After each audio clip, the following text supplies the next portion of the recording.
Salut YouTube.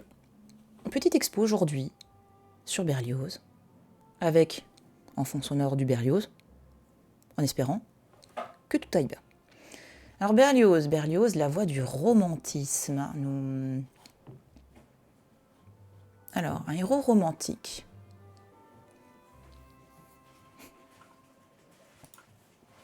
Alors, dès l'enfance, Hector Berlioz connaît ses premières émotions littéraires et musicales. Il découvre Virgile et s'initie à la flûte puis à la guitare. Alors qu'il est adolescent, un amour naissant lui inspire déjà des mélodies. Attends.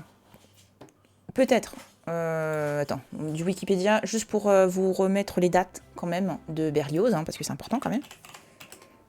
Et on va aussi... Alors, 1803, date de naissance, 1869, date de décès. Donc, en gros, il a connu donc, toute la première partie du 19e siècle. Donc lui, effectivement, donc, le titre de l'expo l'indique, c'est un compositeur du romantisme. Je préfère resituer le romantisme pour les gens qui nous regardent, qui nous découvrent. Le romantisme, à l'origine, c'est plutôt un genre littéraire qui s'est ensuite retrouvé dans les styles. Parce que ce qui va influencer les gens dans leur manière d'écrire, ça va se ressentir dans leur manière de vivre. Et si ces gens sont également artistes ou ils sont compositeurs, ça va se ressentir dans leur musique. Et le romantisme, comme d'autres styles, de style artistique ou de musique, en général, c'est une manière aussi de vivre. C'est une manière de ressentir les choses, de les vivre. Et le romantisme, en fait,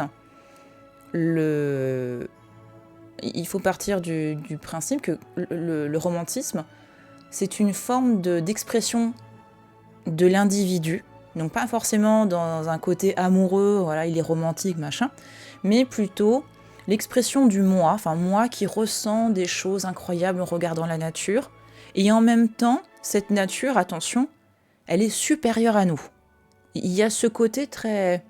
Wow, la nature, ok, c'est toi, tu peux nous avec un tremblement de terre, avec un coup de vent, tu peux nous faire valdinguer.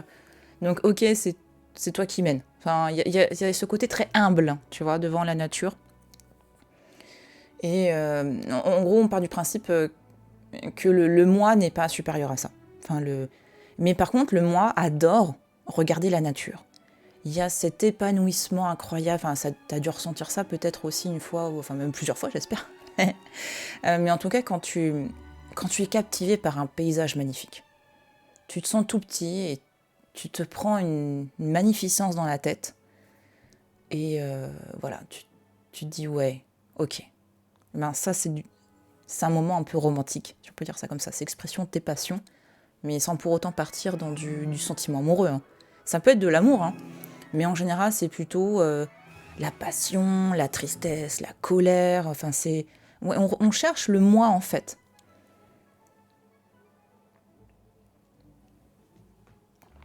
Et tu me diras, mais d'où ça vient ? Déjà, le romantisme, géographiquement, c'est plus du côté Angleterre-Allemagne. À l'origine, ça a été ensuite, c'est arrivé en France. Mais à l'origine, c'est plus Allemagne. Tout début, même fin 18e. Fin 18e, tu commences déjà à voir le début, donc les prémices du romantisme. Après, ça a touché la France. Oh, Berlioz, doucement. Ça a touché la France par la suite. Ça s'est retrouvé dans... Voilà. Ça s'est retrouvé dans la littérature, dans la musique. Et ça, c'est vrai que c'est un style que tu retrouves vraiment partout, quoi, assez facilement. Et en France, on a attendu plutôt le début du 19e, le temps, parce que tu sais, il y a eu la Révolution française, il y a eu une période un peu quand même de trouble, et du coup, le temps que ça se remette un petit peu en place. Et aussi, pourquoi le romantisme arrive à ce moment-là.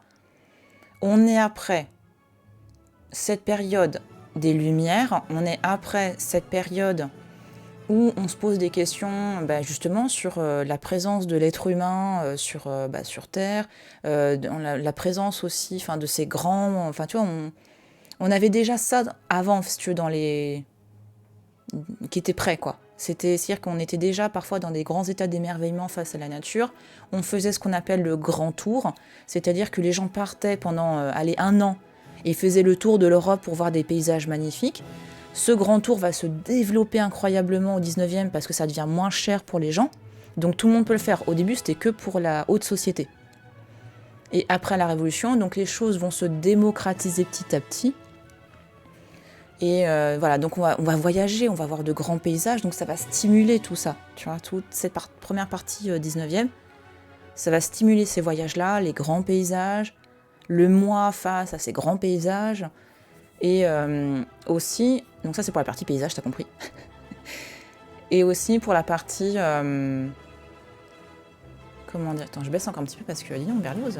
voilà, excuse-moi, hein, c'est juste que ça me gêne un petit peu. Et l'autre partie, eh bien, c'est le moi, l'humanisme qu'on a mis en avant au siècle des Lumières, donc juste avant, au XVIIIe siècle. Ce siècle des Lumières a pour vraiment... l'idée, c'est de pousser les connaissances, de tout analyser, de tout comprendre, pourquoi la place de l'homme. On a beaucoup de courants, notamment philosophiques, on a beaucoup de recherches, tu me diras, il y en a toujours plus ou moins eu. C'est juste que là, comme on met un petit peu de côté Dieu, l'idée c'est vraiment de s'attarder sur l'être humain avec tu vois, la philosophie naissante. Oui, elle était là en Grèce antique, attention, mais plutôt la philosophie moderne, moderne dans celle qui est la plus proche de la nôtre aujourd'hui. Ouais, mais les Grecs, oui, je sais les Grecs. Mais tu as compris, je pense que vraiment cette philosophie européenne, voilà. Ouais, mais la Grèce, oui, bon, la fille qui creuse sa tombe à chaque fois. Donc on a ça, on a ce travail sur l'individu aussi, sur son rôle, celui qui pense, hein, vous vous souvenez, les philosophes qui disaient, voilà, je pense, donc je suis, Et ça on va le garder. C'est juste qu'au début, c'est que pour certaines personnes, c'est que pour certains auteurs, des essayistes, certaines élites. Et après, au 19e, ça va toucher d'autres personnes, en fait. Ça va se répandre dans la population. Bon, après, attention, on n'est pas encore... tout le monde peut faire ça. Ça prend beaucoup de temps. Mais en tout cas, ça va toucher d'autres gens plus facilement. Et donc voilà. Donc, pour vous expliquer pourquoi le romantisme, c'est logique, en fait. Tu vois, il apparaît pas comme ça d'un coup. Il est la continuité. Et tu vois, c'est pour ça que je baissais aussi la musique. Dans la musique, je trouve que c'est assez impressionnant. Il y a ce côté waouh, tu vois, Wagner, tu vois, ces grands compositeurs où ça envoie du lourd, quoi. C'est intense. On retrouve vraiment tout ça, quoi. Oui, mon chaton. Bon, nous avons Gigi qui est présente. Voilà. Petit câlin de Gigi. Gigi vous dit bonjour. Dis bonjour, Gigi. Tu dis bonjour? Ça ronronnait un petit peu, mais je crois que ça a arrêté de ronronner. Dans l'expo, donc il parle, il découvre Virgile, donc un auteur antique, un auteur de la Rome antique. Donc ça passe aussi par ces redécouvertes justement des philosophes grecs, des philosophes romains, ça passe aussi, et des auteurs, etc. Grand goût aussi au 19e, comme le siècle précédent, pour la mythologie, les textes antiques, tous ces éléments-là. Oui, Gigi. Bon, elle vous a dit bonjour en mettant un coup de boule dans le micro.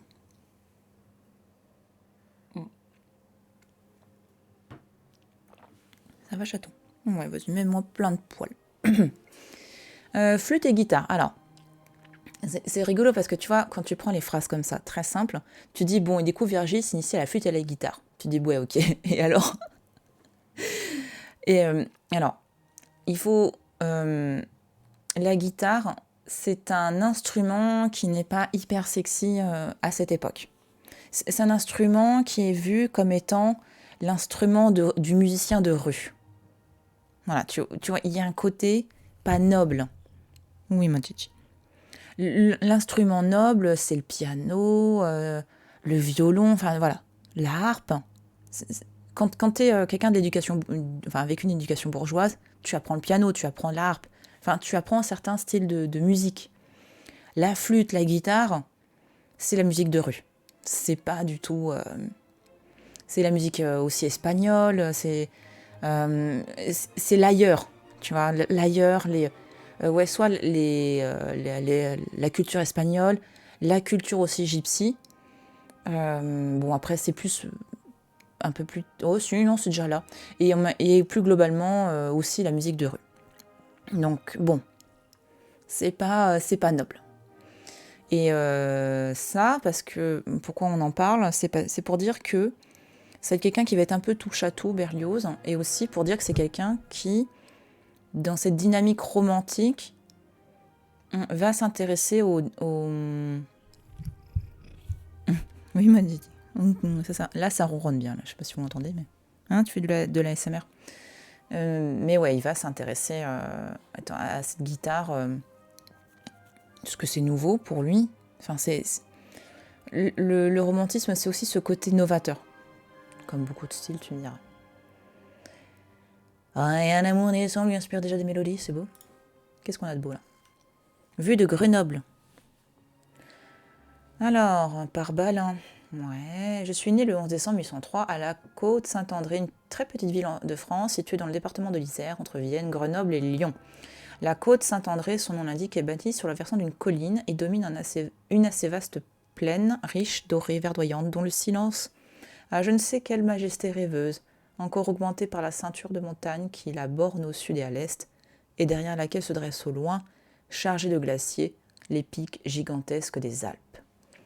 Donc ça, c'est des mémoires de Berlioz, hein, donc, qui nous donnent son origine.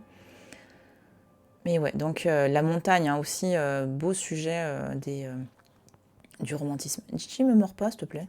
Mais arrête de mordre. Oui, ça fait tellement un paysage chinois. Mon grand-père maternel vivait à Mélan, campagne située à 2 lieues de Grenoble, du côté de la frontière de Savoie. Ce village et les hameaux qui l'entourent, la vallée de l'Isère qui se déroule à leurs pieds et les montagnes du Dauphiné qui viennent là se joindre aux basses Alpes forment un des plus romantiques séjours que j'ai jamais admirés. Dans la partie haute du Mélan, tout comme l'escarpement de la montagne, est une maisonnette blanche, entourée de vignes et de jardins, d'où la vue plonge sur la vallée de l'Isère. Derrière sont quelques collines rocailleuses, une vieille tour en ruine, des bois et l'imposante masse d'un rocher immense, le Saint-Hénard, une retraite évidemment prédestinée à être le théâtre d'un roman. C'est beau, hein? Bon, là, vous avez en plus un style littéraire très romantique. Vraiment dans la manière... le goût de la description, une manière de décrire les choses qui sont vraiment... Enfin, qui vont pousser, qui montrent l'admiration pour le paysage. Oui, j'ai un peu galéré à lire parce qu'il y avait Gigi qui passait devant. T'es chiante? C'est déjà barré. Et vraiment un goût, évidemment, pour la nature. Mais ouais, c'est impressionnant, ça me fait penser à un paysage chinois. Dans le traitement et tout. Le bec de l'aigle. Là, c'est petit Berlioz à la guitare. Hector Berlioz, jeune joueur de la guitare.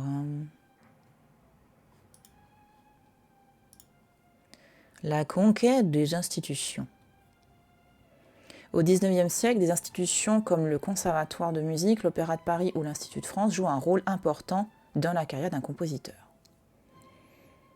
Salut Amélie Burke-Lamaillot. Comment tu vas?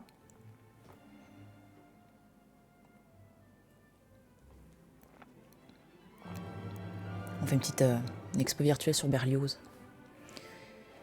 Alors, 19e siècle, institution, donc pour les musiciens, Conservatoire de musique, Opéra de Paris, Institut de France. Tout ça, tu as les mêmes avec les artistes. Hein. Donc le 19e siècle, c'est l'époque où tout ce qui se passait au siècle précédent, notamment mis en place, enfin les académies mises en place sous le règne de Louis XIV au XVIIe siècle, on va avoir là une transformation de ces éléments-là, de ces structures en véritables institutions.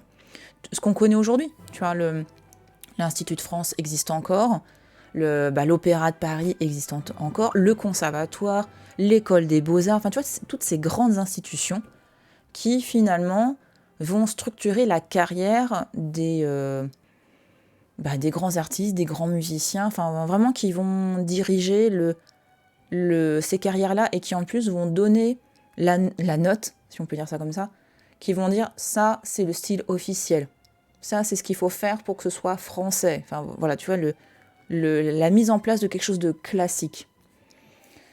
Journée de vacances, je glande, donc ton stream tombe à pic. Bah écoute, tant mieux, bonnes vacances à toi. C'est cool. Donc voilà, donc qu'est-ce qu'on a là? Vue de la nouvelle salle de l'opéra prise de la rue de Provence. Par Courvoisier d'après Rousseau, 1822, ok. Alors, le 16 août 1821, l'Académie royale de musique, c'est-à-dire l'opéra, s'installait dans la salle Le Pelletier, située dans le 2e arrondissement de Paris, quartier des Tuileries. La salle devait demeurer en activité jusqu'en 1873, année où elle fut ravagée par un incendie. La salle Ventadour pour quelques mois, puis le Palais Garnier, à partir de 1875, devait lui succéder. Arrivé à Paris en octobre 1821, Berlioz découvre, salle Le Pelletier, les opéras de Méhul, de Gluck et de Spontini. Il y entend également les talents de l'époque, Madame Branchu, puis Adolphe Nourri, Rosina Stoltz ou Pauline Viardot. C'est là aussi qu'il entendra les grandes œuvres d'Auber, Halévy, Meyerbeer et Rossini, qui firent le succès du grand opéra français au XIXe siècle. L'émerveillement que lui procura la découverte du répertoire lyrique se doubla, malheureusement, de difficultés innombrables pour faire représenter ses propres œuvres. Benvenuto Cellini, dont la première eut lieu le 1er septembre 1838, sera sa seule œuvre lyrique exécutée sur la scène de la salle Le Pelletier de son vivant. Son premier opéra, Les Francs Juges, avait été refusé en 1829. Il y donnera pourtant quelques concerts de musique instrumentale et organise un festival en novembre 1840 où sont données certaines de ses œuvres. En 1841, une collaboration d'un autre type naît quand Léon Pillet lui demande la composition de récitatifs et d'un ballet pour le Freischütz de Weber. En octobre 1861, il sera sollicité pour donner des conseils pour la reprise de l'Alceste de Gluck. Berlioz mentionne plusieurs projets d'opéra qui seront tous abandonnés, sauf celui de La Nonne sanglante sera commencé avant d'être abandonné comme les autres. La Nonne sanglante, c'est un pur titre. Tu trouves pas? La Nonne sanglante. Mais quel titre? Enfin, bref. Iceberg Mayo is the new, on dit pas chocolatine. N'importe quoi. Alors, là, dans la continuité, il y a plein de trucs, hein, il y a plein de trucs que je connais. Et un truc tout con, j'avais complètement oublié que Auber était un compositeur. C'est quand même particulier, tu vois, pour quelqu'un qui prend souvent le RER et qui s'arrête souvent à Auber. Opéra, Auber. Ouais. Un bon titre pour un film d'horreur. Oui, c'est vrai. C'est vrai que ça fait, oui, ça fait titre de, oui, tout à fait, c'est vrai, ça fait complètement. Donc, ouais, j'ai complètement zappé, moi, que Auber, c'était le nom d'un compositeur. Voilà.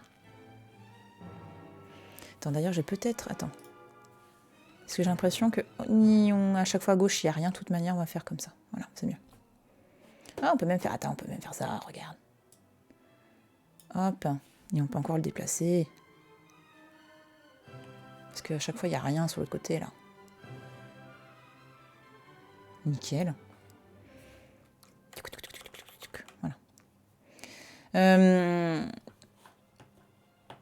Alors, donc, oui, par rapport au...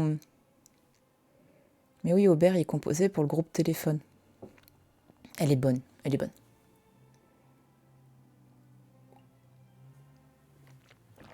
Ces textes pas justifiés. Alors, à Skip, c'est mieux pour la lecture.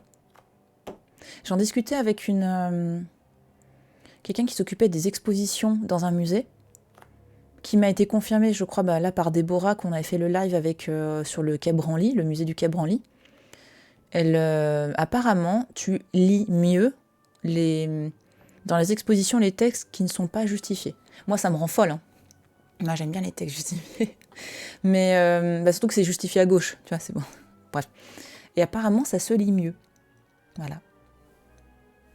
Je sais pas pourquoi. Peut-être que tu t'y perds moins. Tu te repères plus facilement dans le texte. Je sais pas. Voilà. Ouais, oui, mais ah ouais, je suis d'accord avec toi. Moi aussi, ça me. Surtout que c'est à gauche, c'est justifié. Pour moi, c'est pas logique. Bref. Oui, et donc là, ce qu'il dit dans le texte aussi, ce qui est intéressant, c'est comme on parlait juste avant des institutions. Je vous avais parlé, voilà, l'opéra, l'Institut de France, donc ces institutions qui vont diriger un style national officiel, du moins plutôt, et qui vont dire à certains artistes, ok, vas-y, toi tu représentes bien notre style, donc hop. Donc imagine tous les gens qui rentrent pas dans cette case. Eh bien, ils sont foutus de côté, comme Berlioz. Berlioz, là, de ce qu'il dit dans le texte, il va être refusé.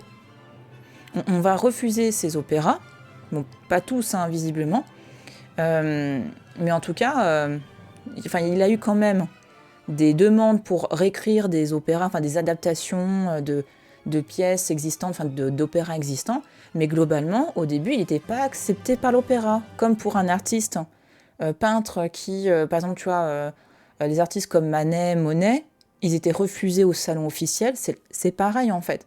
Si tu rentres pas dans la case, tu dégages. Non, on a un style classique officiel, tu rentres dedans ou tu viens pas. Voilà. Qu'est-ce qu'on a d'autre? Y a plein de... Tout ça, je pense, c'est des... des chanteurs, on dit cantateurs, cantatrices, hein, je pense, à ce moment-là. Ah oui, Aubert. Du coup, je vais regarder Aubert, qui c'était. Une petite photo d'Aubert. Qu'est-ce que t'en penses, Gigi? Daniel François Esprit. Esprit, es-tu là? C'est mon prénom. Je suis désolée, je suis fatiguée. J'ai mal dormi. Alors, oh dis donc, quasiment 100 ans, le monsieur, hein. La muette. Si j'assistais à un de mes ouvrages, je n'écrirais de ma vie une note de musique. Le mec, il se troll lui-même, tu vois. Non, c'est bon, j'ai fait de la merde. Ça, is the new, j'ai fait de la merde. Je suis trop saoulée, j'ai fait de la merde. C'est complètement ça ce qu'il dit, hein, j'en ai marre. D'accord, donc... Mais du coup, ouais, c'est marrant qu'on lui ait donné... la muette de Portici. D'accord, attends, on va essayer. On va mettre la pause vite fait. Et je voudrais juste écouter vite fait ce qu'il a fait, parce que l'intérêt d'une expo sur la musique, c'est qu'il y ait de la musique, vous me direz. Hein, alors, voilà. On va écouter un petit peu.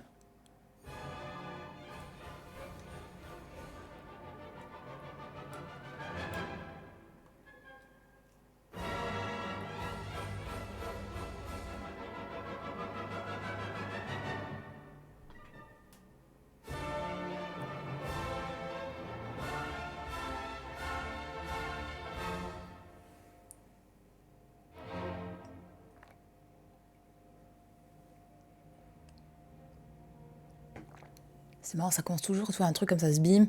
Après, ça se calme pendant genre 2-3 minutes, et après, se bim, ça revient.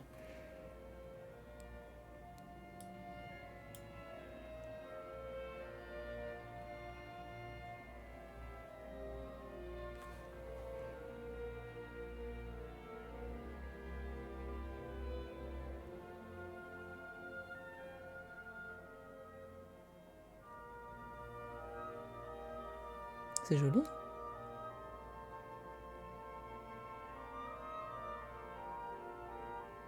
Comme ça, quand vous prendrez le RER, vous direz « J'ai écouté la muette de Portici, d'Aubert ».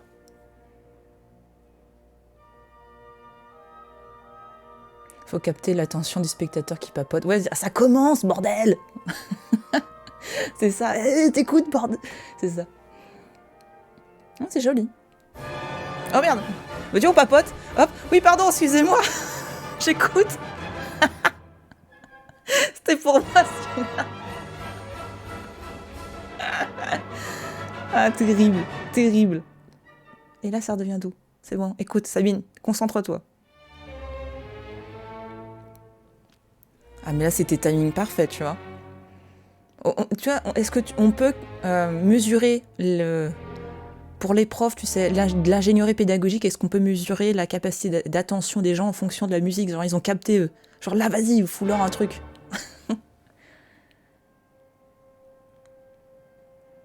Bref. Mais en tout cas, c'est joli. Attends, on va remettre du Berlioz, mais bon, moins... Ah, ça, c'est pas trop fort. Parce que Berlioz... Voilà.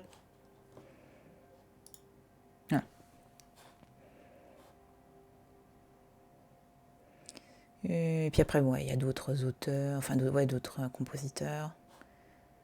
Donc, qu'est-ce qu'on a de beau, là?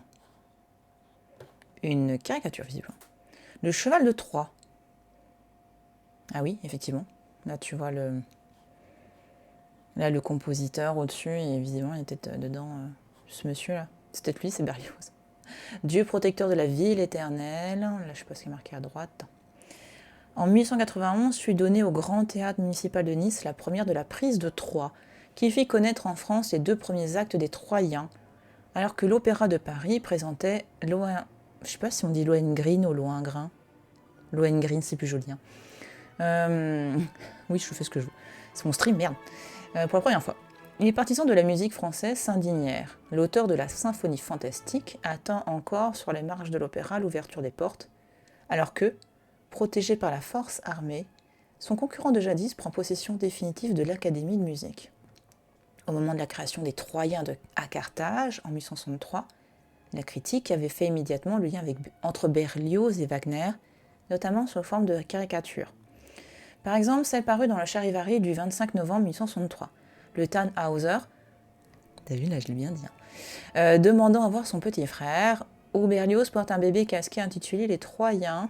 Ah oui, d'accord, ok, là apparemment il porte un bébé, c'est ça? Les allégories de Thierry Bonnier reprennent donc en 1891 cette tradition tout en l'exacerbant à un moment où culmine l'anti-wagnérisme. Il y a eu des anti-Wagner? Mais pourquoi faire? Mais pourquoi? Il y a un mot pour dire... Tu vois, de la même manière qu'aujourd'hui, ils sont en train de mettre en place le verbe macroner, tu as l'anti-wagnérisme pour Wagner. Mais c'est un compositeur, les gars, calmez-vous.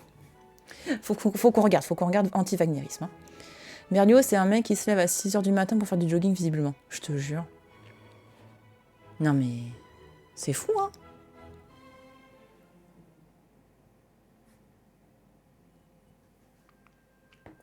Oh pardon, Tata Crisa, je t'ai pas vu. J'ai même pas vu que t'avais... Coucou. Cet anti-wagnérisme primaire, encore un truc de hipster. Mais je te jure. Salut la faucheuse, comment tu vas? Ouais, j'ai vu... Oh, mais... mais arrête mais en même temps, moi, ça apparaît en violet. Mais pardon, je suis désolée. Pardon. Ça marche? Je fais bien le chat. Gigi, viens m'aider, merde. Il y a une crise. Oh, elle fait dodo. Je veux pas la réveiller. On ne réveille jamais un chat. Ah, ma bébé. Oh, elle est trop belle. C'est mon amour. L'amour de ma vie. Je me suis dit que tu avais juste pensé que Pauluche parlait trop.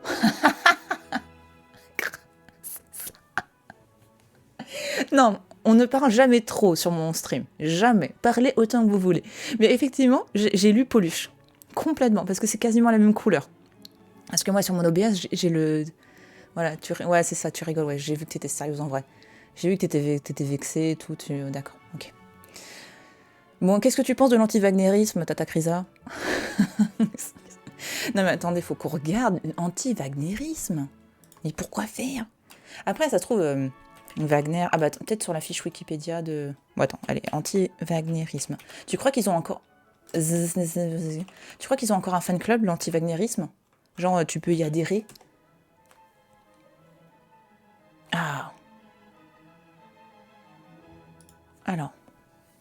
Oui. Oui. Tout refusé.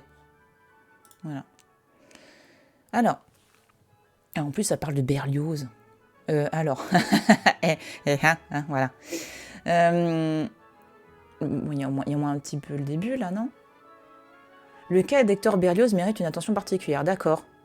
Car il s'est trouvé, à son corps défendant, au confluent du wagnérisme et de l'anti-wagnérisme européen, et en particulier français. Putain, c'était européen. Toute l'Europe était contre Wagner. Le pauvre. Quel enfer.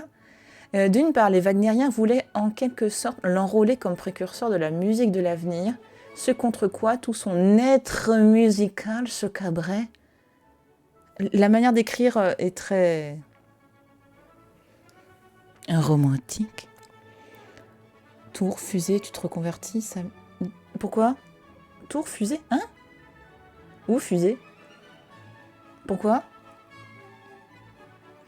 Attends. Tout son être. Attends. En une panne en lui-même était... Ok, classicisme latin qui... Mais comprendre... Les gars, arrêtez d'écrire des articles comme ça, c'est pas pour tout le monde, hein. D'autre part, les anti-wagnériens ou bien l'associent en effet à Wagner dans leur condamnation globale d'une rupture avec la tradition classique et se...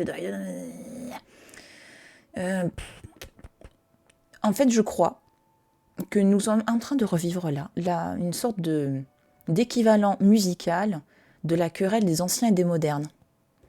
Vous savez, ce qui fait qu'à un moment donné, Charles Perrault a présenté les contes de fées pour devenir quelqu'un de moderne auprès du roi. Enfin, en gros, il y avait la littérature dite classique basée sur des histoires gréco-romaines, la mythologie comme Racine, et de l'autre côté, tu avais les modernes comme Perrault, Molière, etc. Enfin voilà, il y avait cette querelle, enfin on appelait ça la querelle des anciens et des modernes. J'ai l'impression que là c'est la même chose. Qu'en gros, Wagner incarne cette modernité et les anti-wagnériens, ce sont les classiques. C'est ce que je comprends en lisant. Mais je trouve que c'est pas très... Là, je trouve que c'est pas très pédagogique l'article en fait. Ah voilà, 200 ans qui... Retour sur un méchant pourtant irrésistible. Les Suisses, ils ont toujours une manière d'écrire les articles, j'adore. J'aime bien regarder de temps en temps le temps, c'est assez rigolo les articles qu'ils font. C'est très... Ouais. Ah, tout refusé. Ah, d'accord. Ok, pardon, excuse-moi. Excuse-moi. Non mais par contre, je fais un stream spatial, vulgarisation sur le spatial. À 50 subs. Non, 30 subs, attends. Attends, c'est quoi les goals déjà? Normalement.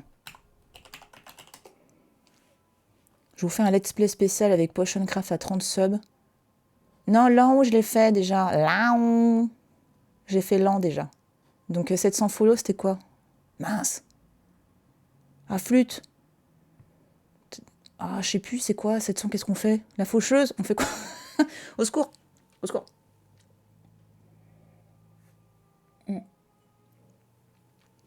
Alors, qui a peur de Richard Wagner? Oh putain, il a l'air vénère sur le... là. Tu crois que je pourrais faire un bon Richard Wagner?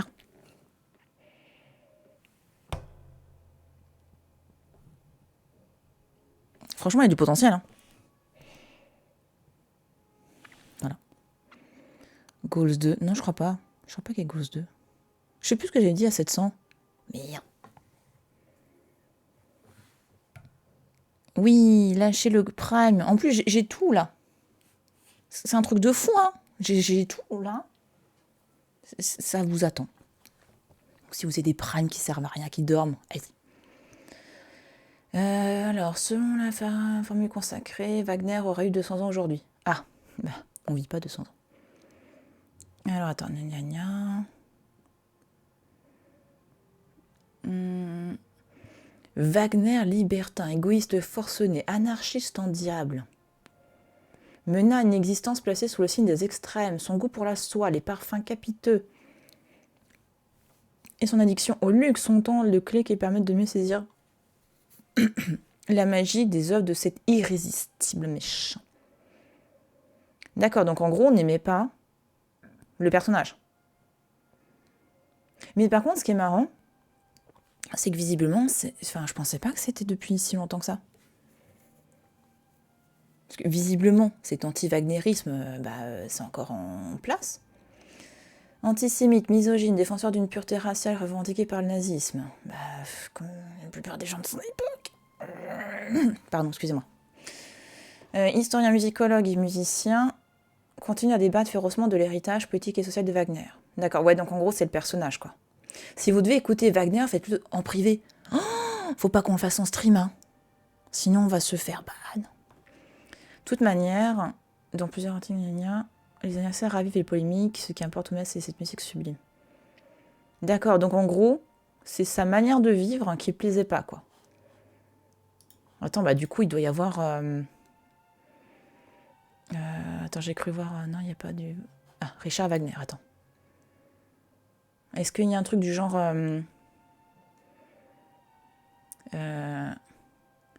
Ah, voilà. Parce que bon, il était antisémite. Bon, après, attention, hein, tout le monde n'était pas antisémite à son époque. Hein. Mais en tout cas, c'est juste qu'il y avait un climat anxiogène, ambiant, de la même manière qu'aujourd'hui, il y a un racisme ambiant en France, tu vois. Ça veut pas dire que tout le monde l'est, mais il y a un contexte très négatif, très... Voilà. Et là, c'était la même chose, avec évidemment l'arrivée en pouvoir, malheureusement, du Troisième Reich, enfin, du Troisième Reich. Mais en tout cas, ouais, cet antisémitisme n'était pas vécu par tout le monde, mais c'était l'ambiance globale, malheureusement. Et du coup, bah, lui était visiblement antisémite. Ouais, donc en gros, c'était pas le mec cool, quoi. En plus, il était pas... Oh là là... Oh, il est devenu antisémite, oh. C'est nul. Tu fais chier, Wagner. Ouais, et puis en plus, il y a aussi ça, tu vois, comme il a été récupéré... Bon, déjà, de base, il est antisémite, voilà. Mais en plus, il a été récupéré par... par le Reich, quoi. Non, bon, forcément... Enfin, le Troisième Reich, pardon, faut préciser. Ouais, donc du coup, ouais. Ça a marqué, c'est normal. Mais par contre, sincèrement, je m'en rappelais pas. Enfin, pour moi, Wagner, on l'étudiait comme un compositeur, comme d'autres, en fait. Il y a du racisme en France? Non. Non. C'est de l'antiracisme primaire. L'antiracisme français is the new anti-wagnérisme européen.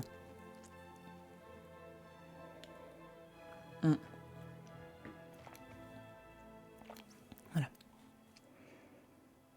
Donc bon, ok. Mon Berlioz écrivain. Ah oui, et le Charivari, c'était un journal de caricature très célèbre où tu avais notamment Daumier qui faisait des caricatures. On peut plus rien pour toi, Wagner. Ouais, désolé, hein. Pardon. On peut même plus t'écouter, hein. Faut t'écouter en secret. Donc, vous écouterez Wagner après le stream, mais en cachette, d'accord? Voilà. Mais pas en public. Non. On va faire un hashtag anti-wagnérisme. Non. J'imagine hashtag je suis Wagner. Quelle horreur. Faut que j'arrête de parler, je crois. Alors, Berlioz, oui. Outre qu'il est un grand compositeur, oui, écrit avec une fantaisie, une verve, un esprit que bien des auteurs de profession incapables de la moindre fugue pourraient lui envier, affirme Théophile Gautier. Bah là, c'est Théophile Gautier, justement. Pour moi, ça, c'est Théophile Gautier. Avec ses chats. Avec le cul du chat, visiblement. Oui, pas, excuse-moi, mais moi, je vois là cette tache blanche et elle me perturbait, donc bon. Et j'ai reconnu Théophile Gautier aussi parce qu'il aimait bien porter ce genre de petits chapeaux là, que tu mets en intérieur notamment. Portrait charge par Nadar. Ah, c'est Nadar, il dessinait bien, dis donc. Nadar, tu sais, le photographe. Nadar, il fait des photos très belles. Et Nadar, c'est un sacré novateur. Nadar, c'est le premier à avoir mis... Ah, j'adore! Regarde cet autoportrait, quoi. J'aime beaucoup. Tu sens tout le pimpant, toute la... Enfin, ouais, le curieux du personnage. Nadar, attends. Ah oui, effectivement, donc ok. Attends, Nadar, qu'est-ce qu'on connaîtrait comme photo?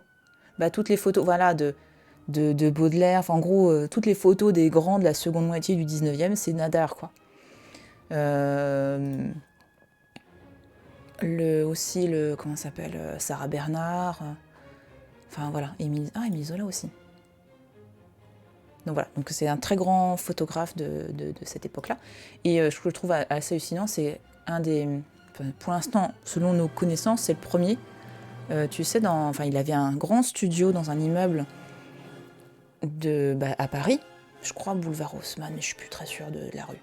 Enfin bref, à Paris. Et en fait, c'était un grand bâtiment. Il avait mis Nadar en lettres lumineuses. Et c'est l'un des premiers à avoir mis, au 19e, vraiment une enseigne électrique sur son immeuble, quoi.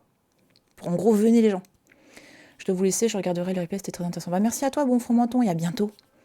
Et c'était un des premiers à le faire. Voilà. Donc apparemment, il dessinait aussi. Alors, ce fut une destinée âpre, tourmentée, contraire que la sienne. Comme le poète Théophile Viau le dit de lui-même, il était né sous une étoile enragée. Toujours sa barque fut battue des flots et des vents, noyée à demi d'écume, assaillie de la foudre, repoussée du port, et remportée en pleine mer au moment d'aborder. Mais à la poupe était assise une inflexible volonté, qui poursuivait imperturbablement sa route vers l'idéal. Mais chaque jour, sa tristesse devenait plus sombre et plus amère. Le chagrin sculptait de plus en plus profondément cette belle tête d'aigle irritée, impatient de l'espace et auquel on refuse l'essor. Théophile Gautier, Histoire du romantisme. Donc là aussi, Théophile Gautier, un auteur romantique, très à fond sur l'Orient. Il s'habillait très souvent de manière orientale. Et là tu sens dans le texte, tu vois, ils utilisent énormément les analogies. Enfin, en gros, ils parlent de l'étoile enragée, de la barque. Enfin, ils vont vraiment parler en images, quoi.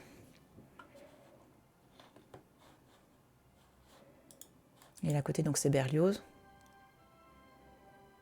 Ouais, tu vois le côté, là, la musique qui explose, les trompettes, c'est rigolo. Il y a un petit air de chien battu, hein, quand même. Roméo et Juliette. Je sais pas ce qu'il y a de marqué d'autre. Palatine Carja. C'est au Louvre. Pour ce portrait... Oui, pardon, les portraits charges. Attendez, je crois que je vais terminer. Non, c'est bon. Les portraits charges, en fait, ce sont des portraits, tu l'auras compris.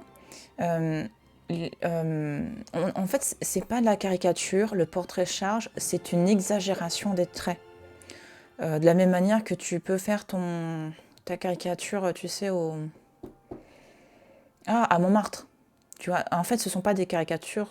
Enfin, pas toutes. Il y en a, c'est des caricatures parce que ça va exagérer tes traits à des fins humoristiques pour qu'on se moque finalement de la personne.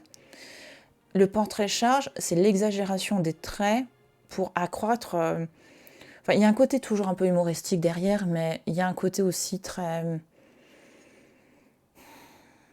Enfin, c'est pas objectif non plus, mais ouais, l'idée, c'est d'augmenter certains traits pour mettre en avant la personnalité de la personne.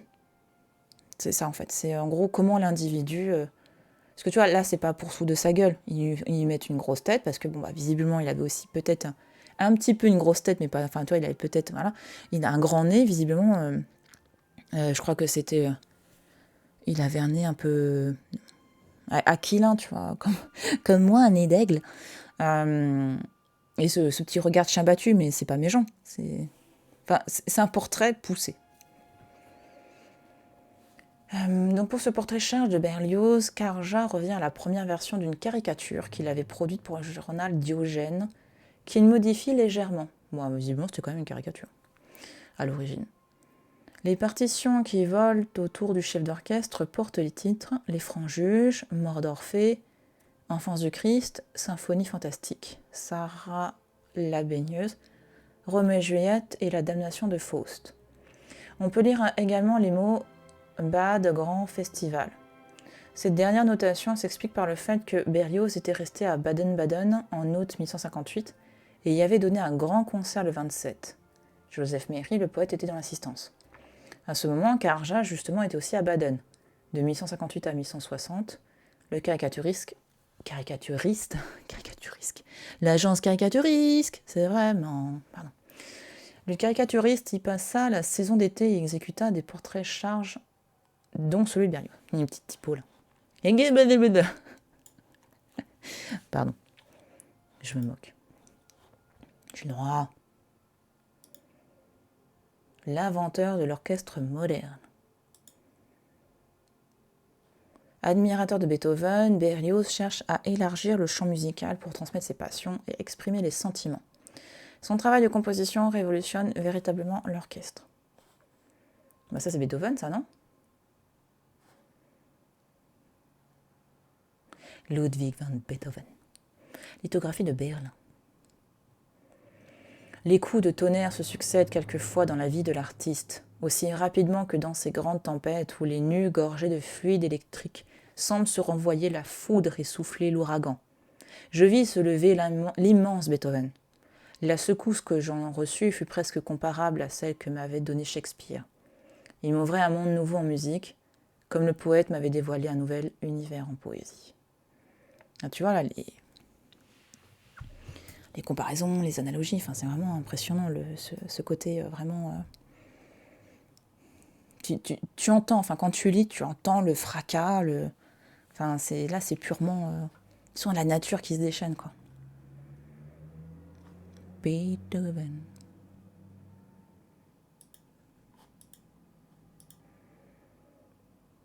Ouais, là aussi c'est Beethoven, là.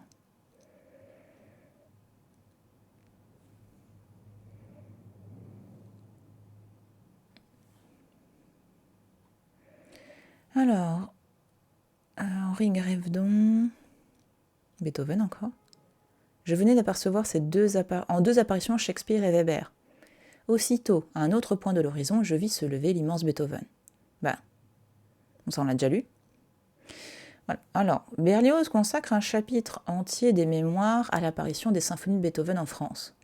La création de la Société des concerts du Conservatoire par un décret du 15 février 1828, son premier concert le 9 mars sous la direction d'Abeneck, les difficultés de celui-ci pour parvenir à une bonne exécution de ses œuvres, alors connues seulement par leurs excentriques difficultés. En 3 feuilletons publiés dans le Correspondant entre août et octobre 1829, Berlioz a brossé la biographie du compositeur-poète, dont il admire particulièrement les œuvres de la dernière époque, les 6 derniers quatuors et la symphonie avec chœur. Ces compositions offrent un caractère de sombre exaltation, de vague rêverie et de désespoir tellement prononcé, avec des formes s'éloignées de toutes les habitudes musicales, qu'elles forment un genre à part dans les hautes régions du domaine de l'art. Berlioz possédait une connaissance approfondie des symphonies de Beethoven dont il avait revu, en 1830, une édition pour Troupna, prétexte pour croiser le fer avec Fétis et défendre la 5e symphonie contre les corrections abusives du musicographe. Là, c'est quand même... faut s'y connaître, hein. Comme un ouragan, les grands compositeurs, tout ça. Mais ça fait un peu ça, hein, quand même. Hein. Mais là, tu vois, il faut quand même s'y connaître en musique, hein, parce que... Donc, visiblement, la 5e symphonie de Beethoven a été réécrite par Fétis. Enfin, réécrite. Ouais, modifiée. Mais ça, c'est vrai que ça doit être particulier, tu vois, quand tu fais de la musique, quand tu sens... non seulement tu as l'interprétation d'un point de vue musical, mais en plus, au 19e, il y avait des réécritures. Enfin, quand tu cherches certains opéras, tu dis « Ah, mais attends, mais il y a l'opéra d'un tel, mais j'écoute lequel, moi ?» Tu vois, parfois, tu peux chercher un titre et tomber sur plein d'auteurs et tu fais « Ah, merde !» Bon, parfois, c'est radicalement différent d'un auteur à un autre, enfin, d'un compositeur à un autre. Mais c'est vrai que des fois, tu dis « Mais je vois pas énormément de différence. » Mais il y en a. C'est juste que nous, moi, à titre perso, hein, moi, voilà, parce que je suis pas musicienne. Mais c'est vrai que ça doit être particulier, quoi. Tu vois, c'est comme si on prenait, je sais pas, un texte de Baudelaire et qu'on... un poème de Baudelaire, et tu dis, ah bah tiens, ça on vire, hop, on réécrit là, ce sera mieux. Mmh.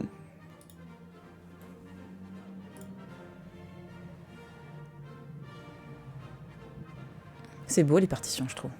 Et visuellement, tu vois. J'ai toujours pensé, moi, de la calligraphie. Ou à des exercices d'écriture dans mon cas, quand j'ai fait du japonais, tu vois, des exercices d'écriture des hiragana ou de katakana, tu vois. Messe solennelle à grand orchestre et à grand chœur obligé.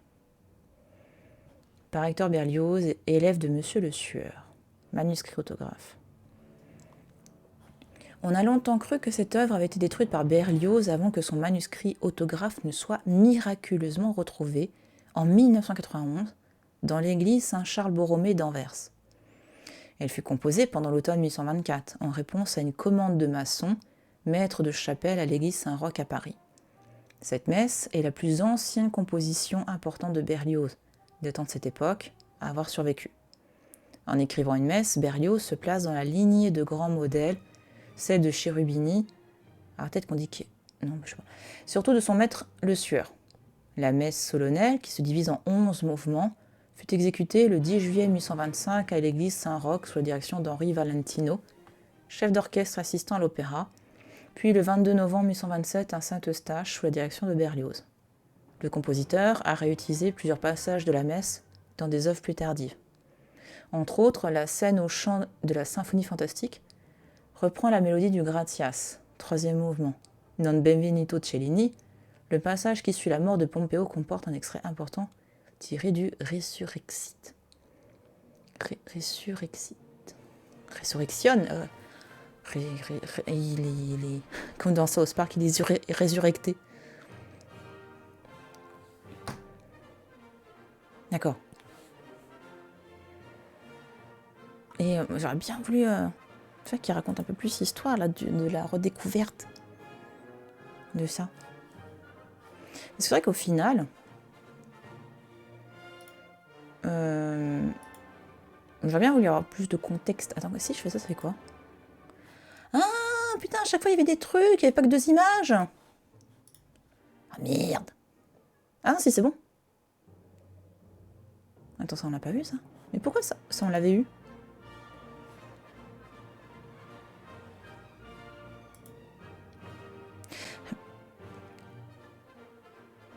On a loupé plein de trucs. Ah d'accord, mais en même temps Sabine, ouais bon ça va. On était aux voyageurs, mais écoutez c'est pas grave. C'est pas dramatique. Hein. C'est un aperçu qui vous donnera envie d'aller voir plus. Ça s'appelle la pirouette. Faut toujours s'en sortir. Comment ça Sabine Non, j'avais pas vu les 2 flèches, je suis désolée. C'est la symphonie fantastique qu'on écoute là. Alors, je sais pas s'il y a...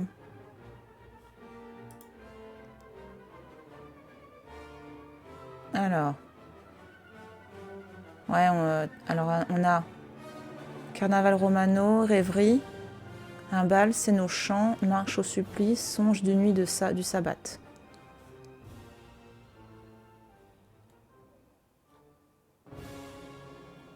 C'est joli en tout cas.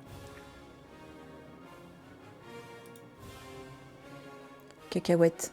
Oui. Pirouette, cacahuète, complètement. Mais vous irez la voir l'expo comme ça. Je suis rassurée. Bon, ça va. Ça arrive à tout le monde. Ça, c'est moi, tu sais, après trop de rédaction, où ça craque. Mais non, Sabine. Oui, je sais, mais c'est pour rigoler. Oh là là. Voilà.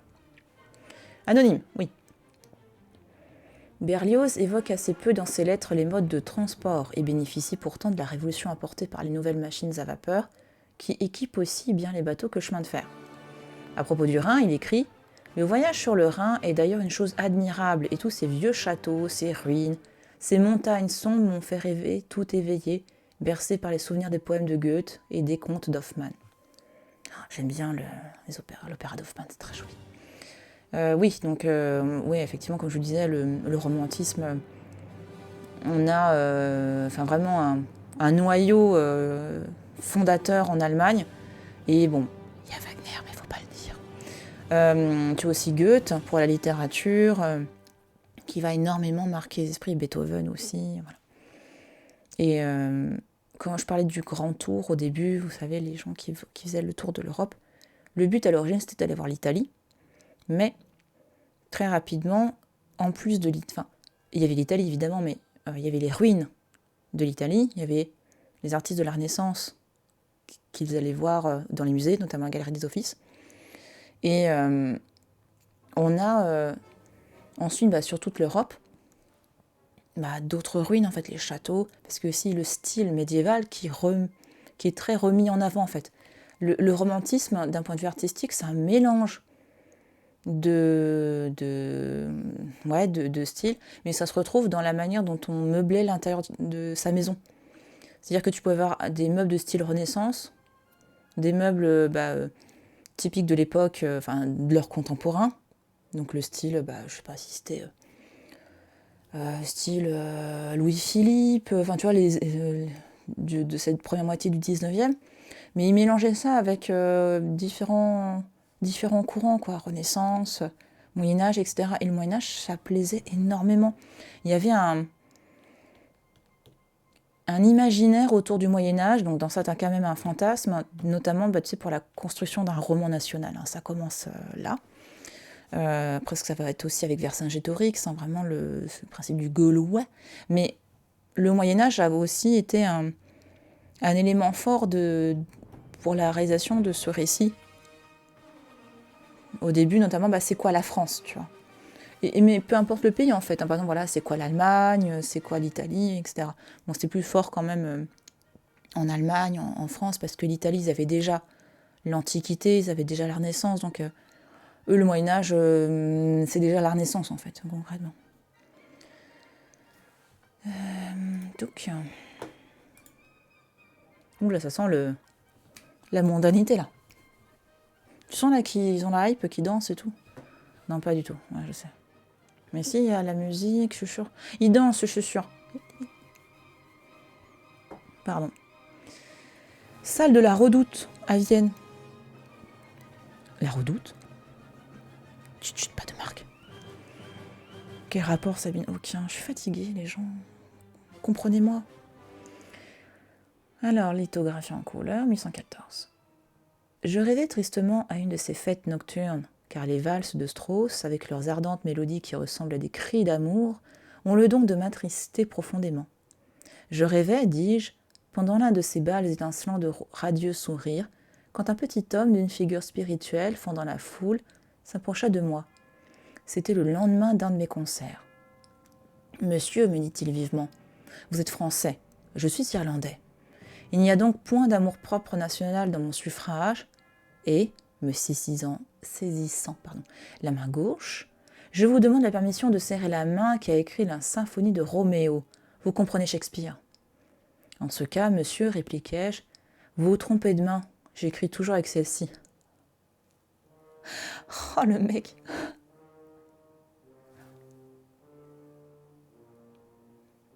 Ah! Ça vient donc de là, pardon, parce que là, l'intro, je me demandais Shining, la musique d'intro de Shining, je me suis toujours dit, putain, ça me dit quelque chose, mais je sais pas quoi. Et c'est ça, en fait, c'est Berlioz. Bref, pardon, excusez-moi, c'était... Je sais pas si vous voyez, l'intro de Shining de... C'est 80, je sais plus le film, de... Je ne sais plus le nom du... Je suis désolée, hein, j'ai un mal de crâne de fou. Mais en tout cas, ça me faisait penser à ça, l'intro. Non. Bref, pardon. Je suis sûre que vous voyez de quoi je parle. Non? Allez! En même temps, Shining, ça fait peur. Donc si vous êtes sensible, ne regardez pas Shining. Ce passage en particulier, c'est une variation sur le dies irae. Ah!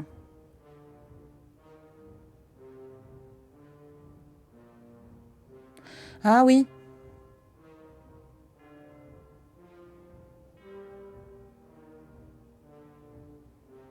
Et moi, j'entends aussi le... Ouais, ok, je vois le truc, ouais.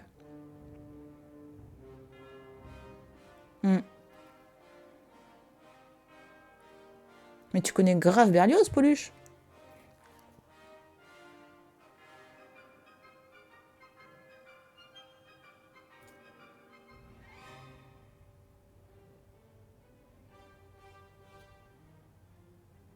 Voilà.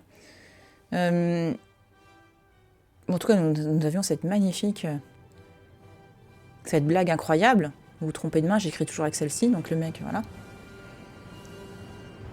L'Irlandais, souriant, prit la main droite que je lui présentais, la secoua très cordialement et s'éloigna en disant « Oh, les Français, il faut qu'ils se moquent de tout et de tous, même de leurs admirateurs. Tu m'étonnes !» Je n'ai jamais su quelle était cette aimable insulaire qui prenait mes symphonies pour des filles de la main gauche. Hein? C'est quoi cette expression? Des filles de la main gauche. En gros, c'est-à-dire que d'être gaucher...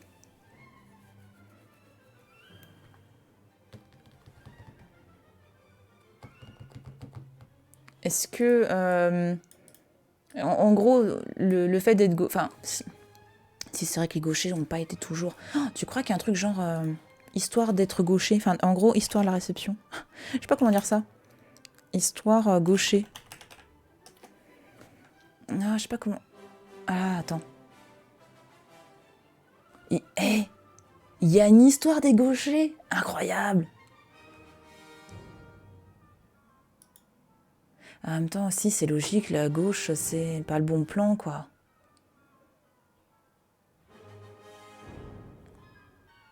Ah, attends.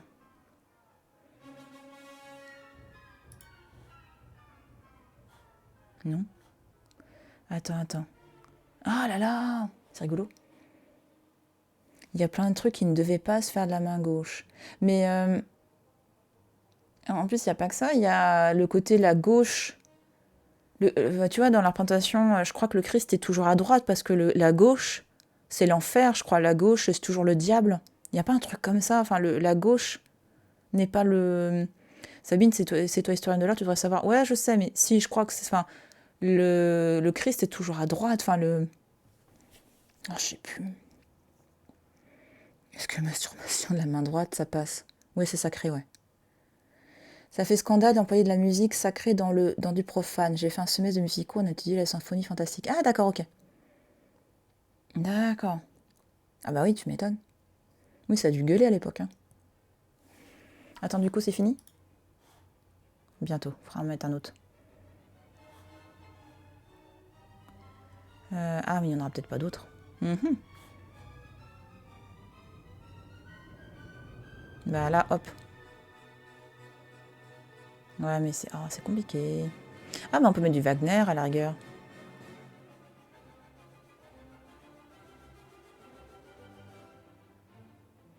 Deux Calion Project. Bon, on verra ça après. Sinon après, on remettra la musique classique, hein, enfin la musique habituelle.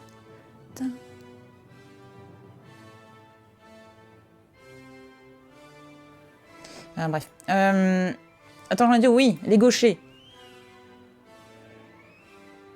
Alors, attends. Alors, comment expliquer la mauvaise réputation dont souffrirent les gauchers par le passé? Donc, en fait, donc Pierre-Michel Bertrand est l'auteur, donc c'est un historien qui est auteur de Histoire des gauchers. Donc, attention, hein, là, le mec, il a fait un bouquin sur ça. Ça a l'air pas... Mais ça a l'air hyper intéressant. Enfin, moi, je trouve c'est... Alors, la droite a toujours été perçue comme le bon côté, le côté honorifique. Selon l'ethnologue français du XXe siècle Robert Hertz, il existe une loi de polarité qui structure la pensée de l'homme, une structure binaire, un dualisme implacable. C'est un système de valeurs, par exemple la nuit, le jour, le chaud, le froid, la naissance, la mort. L'homme a deux mains, la main gauche est devenue la mauvaise main, vouée à toute l'hégémonie. La main droite est réservée aux tâches dignes. Voilà, la main gauche incarne le mal, elle est associée au vice à la faute. Ah oui, par rapport à Ève, j'imagine. Non, rien à voir.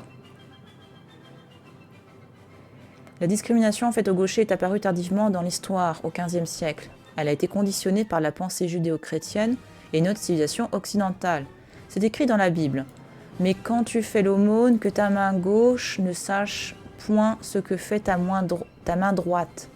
La main gauche incarne le mal, elle est associée au vice et à la faute. Ah, Sinistère, mais oui, Sinistère, ça veut dire la gauche en latin. Ah, purée, c'est bon, ça revient. Voilà, oui, j'avais complètement zappé, mais oui, sinistre, qui vient de Sinistère en latin, ça veut dire la gauche. Ah, pardon. Ah là là, tu sais, quand t'as un truc comme ça, tu sais plus.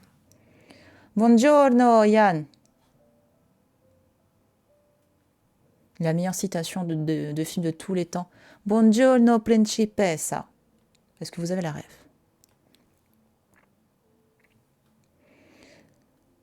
La gauche est sinistre. Oui, mais oui, tout à fait, Pauluche, bravo. Ah là là, j'ai complètement zappé ça. Non? Oh, vous avez pas la rêve? Buongiorno, buongiorno principessa. Bonjour, bonjour princesse. Un des plus beaux films du monde. Triste, horriblement triste, mais magnifique. Non, vous avez pas. Toujours. Oh. La vita è bella. Un film super intéressant à voir en italien, justement. La vie est belle. Alors, est-ce pour cette raison que l'on a défendu aux élèves... Ah oui, pardon, j'étais plus loin. Ah oui, c'est Debussy, ça, je me dis... Oh, oh. Non, ici, on est sur du Berlioz. Donc, on va retourner sur... du coup, sur la musique un peu plus classique de ce qu'on faisait. Hop. Voilà, pardon. Oh, la transition de malade. Attends, on retourne au début, voilà. Voilà, voilà. Moins de traumatisme. La seule référence italienne qui me vient à l'esprit, c'est Roberto Mio Palmo. Bon, écoute, j'ai une référence. Hein. J'en étais où? Là. Alors, la main droite, quant à elle, incarne la rectitude, le bien, la vérité. On bénit avec elle, oui.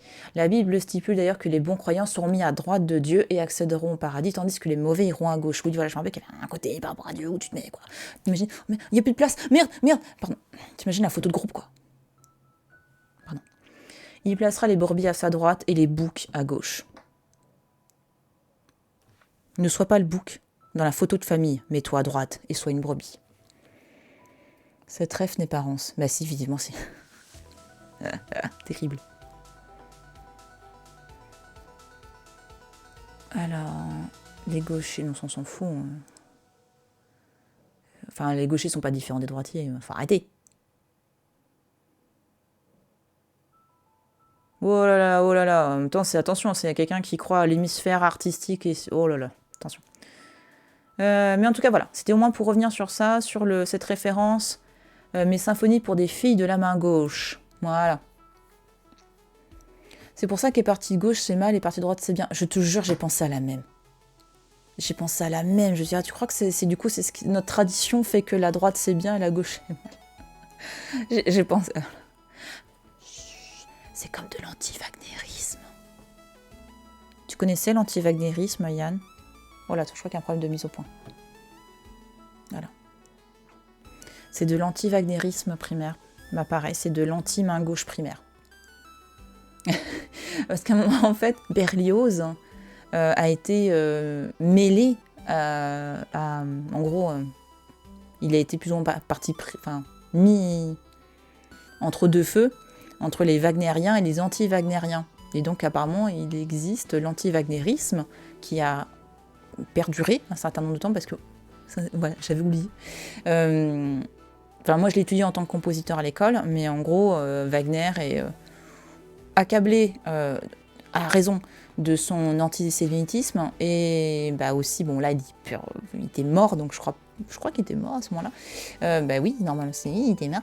C'est logique, il était mort. Il est utilisé par le régime nazi comme musique un peu officielle, tu vois. Donc, mais attention, le gars était pas très clair non plus de base. Hein.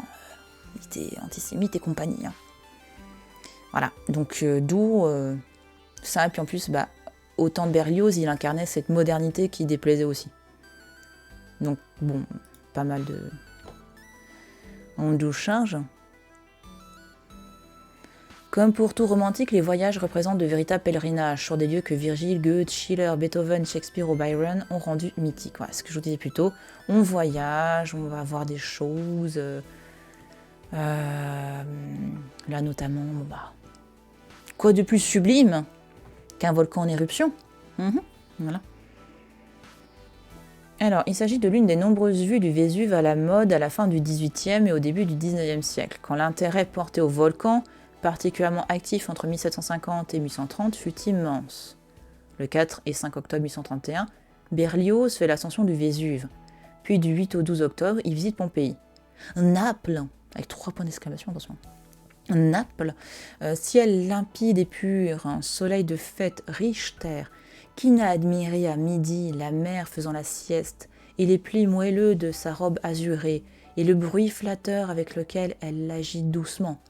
perdu à minuit dans le cratère du Vésuve, qui n'a senti un vague sentiment d'effroi au sourd roulement de son tonnerre intérieur, aux cris de fureur qui s'échappent de sa bouche, à ces explosions, à ces myriades de roches fondantes, dirigées contre le ciel comme de brûlants blasphèmes, qui retombent ensuite, roulent sur le col de la montagne et s'arrêtent pour former un ardent collier sur la vaste poitrine du volcan. Qui n'a parcouru tristement le squelette de cette désolée Pompéi, et spectateur unique n'a attendu sur les gradins de l'amphithéâtre la tragédie d'Euripide ou de Sophocle pour laquelle la scène semble encore préparée. Ça frise souvent chez vous aussi. Chez moi, ça frise pas. Pardon. Non mais voilà, tu vois ça, pareil, on a une manière d'écrire, mais par contre, carrément, hein, quand Théophile Gautier disait plutôt que Berlioz était une sacrée plume, ah bah carrément, hein, il écrit, mais là, t'as clairement un texte romantique. Il n'y a pas plus romantique que ça, tu vois, il y a ces envolées lyriques, on est sur vraiment tout, de nouveau, de l'analogie, la robe azurée, tu vois, enfin, ça te fait waouh! Forcément, tu imagines le truc, tu t'imagines un truc de dingue, quoi. De la même manière que tu peux voir sur le tableau, là, tu vois, sur cette vue du Vésuve. On est vraiment... la scène, tu l'entends, voilà. Et en ce sens, je trouve que c'est super intéressant de lire les textes d'un musicien. Parce que tu vois, moi, ce que j'aime bien quand je lis, quand un auteur me parle vraiment, c'est que j'arrive à imaginer la scène. Tu vois, je suis en train de lire et je vois la scène. Et là, je trouve que la manière d'écrire de Berlioz, tu l'entends, la scène. Et je trouve que c'est incroyable. Ah pardon, je fais plein de petits bruits de gorge là, mais parce que je commence à être malade, ça m'énerve. Enfin non, je suis de nouveau malade. Mais voilà, tu vois, tu l'entends, enfin Et je trouve qu'il y a un truc qui t'emmène. Bon, comme un ouragan, c'est pour ça que la référence, ça me fait marrer. Mais ce que tu disais Germain plus tôt, mais ouais, tu t'entends, quoi. Tu vois, ça te... Waouh! Tu le vois pas, mais t'entends grave le truc. Enfin, si, après, tu peux peut-être le voir, mais moi, c'est surtout les sons. Enfin, tu vois, il y a une écriture sur le son qui est superbe. Vue du Vésuve de jour, vue du Vésuve de nuit. D'accord. Le prix de Rome le conduit en Italie en 1831-1832. Berlioz y découvre un univers méconnu de sons et de couleurs qui, de l'Hélio à Harold en Italie, ne cessera d'enrichir son œuvre. Donc le prix de Rome, on en a déjà parlé, mais je vous refais un petit... voilà. Parce que tout le monde n'est pas forcément là le jour où j'en parle. Hein.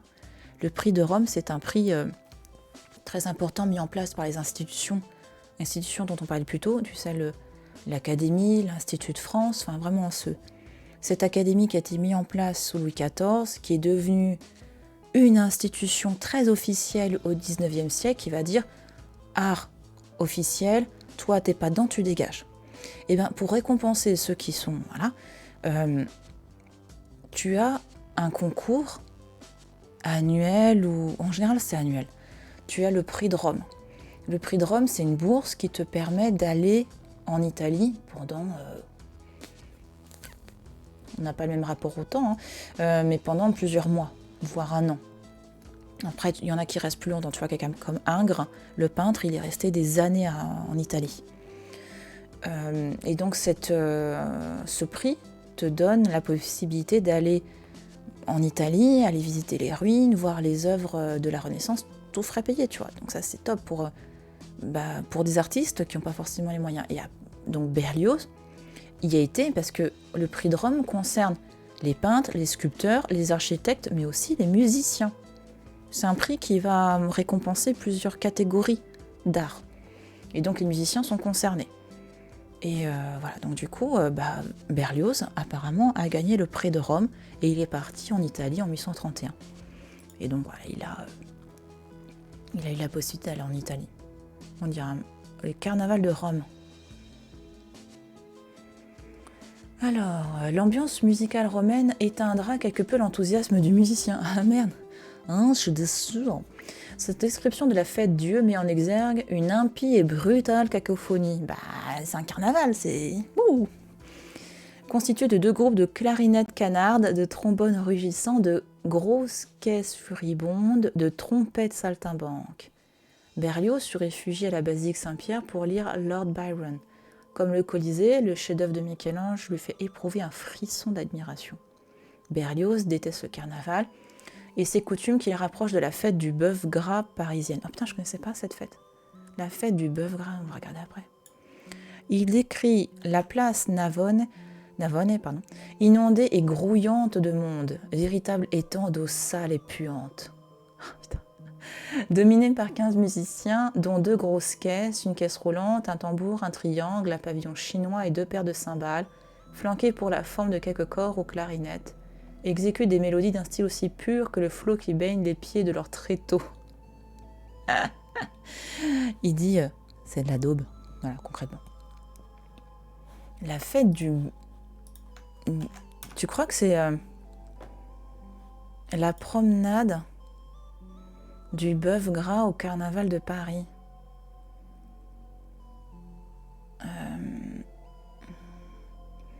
Alors, également fête du bœuf gras, cavalcade du bœuf gras, fête du bœuf villet, promenant ville, vielé ou violet, oui, par la viole, le vielle, enfin ouais, c'est un instrument, est une très ancienne coutume festive qui se déroule pendant le carnaval de Paris.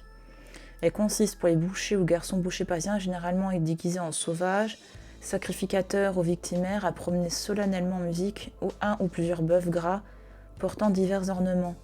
Ça fait vachement fête antique, hein. Le style romantique, quand ça veut dénigrer, ça envoie du bois. Ah non, mais bim, c'est très intellectuel, hein.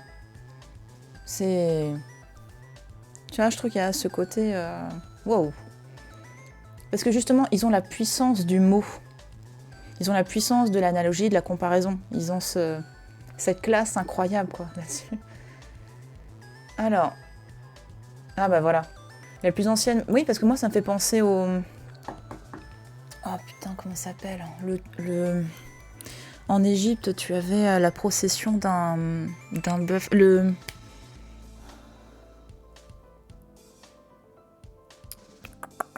Non, et d'ailleurs je crois que c'est une procession qui est marquée par le grec, mais et apparemment, voilà, il y a des auteurs qui prétendent que c'est le vestige d'un rituel païen.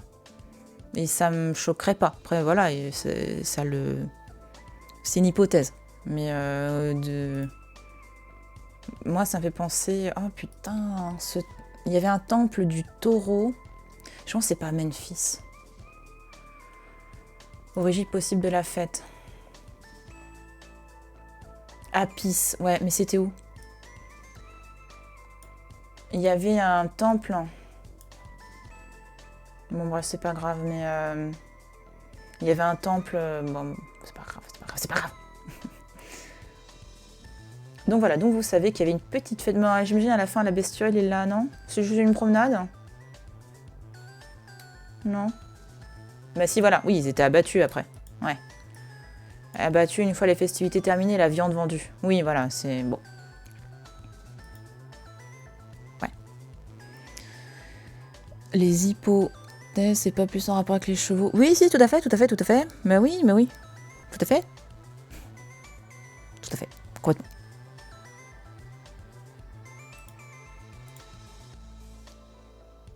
Ah voilà, bah ça c'est la Villa Médicis, c'est là où les pensionnaires de la Villa Médicis qui remportaient le prix de Rome, ils allaient là-dedans. Trop bien. Ouais, non, hop. Ça m'a attiré l'œil direct. Mec, t'as une tête de guitare. T'imagines? Ah, c'est Horace Vernet? Horace Vernet qui s'est représenté lui-même. D'accord. Merci Horace. Tu t'aimes pas trop, je crois. J'ai une tête de guitare. C'est sa photo de profil Tinder. Comment tu te décrirais? J'ai une tête de guitare. D'accord. C'est pas grave. Alors c'est un petit homme sec, d'une tournure élégante, obligeant mais sensible, fils respectueux, aimant sa fille comme un frère et sa femme comme un oncle, gagnant 20 000 francs en 8 jours, tirant le pistolet et l'épée comme Saint-Georges, admirable tambour, dansant la tarentelle avec sa fille à faire s'écrouler le salon d'applaudissements, raide et sec, bon et franc, aimant Gluck et Mozart et détestant l'Académie. Il y a beaucoup de bons là-dedans. Écrit Berlioz le 9 mai 1831, alors pensionnaire à la Villa Médicis quand Horace Vernet était directeur. Il est pourtant partagé sur son goût pour la musique. Monsieur Horace dit toujours que c'est superbe et qu'il est faux de la musique, mais il ne sent rien. C'est un proto-NFT, je te jure. Mais oui, c'est clairement ça. Mais on pourrait en faire un NFT si on voulait. Au secours.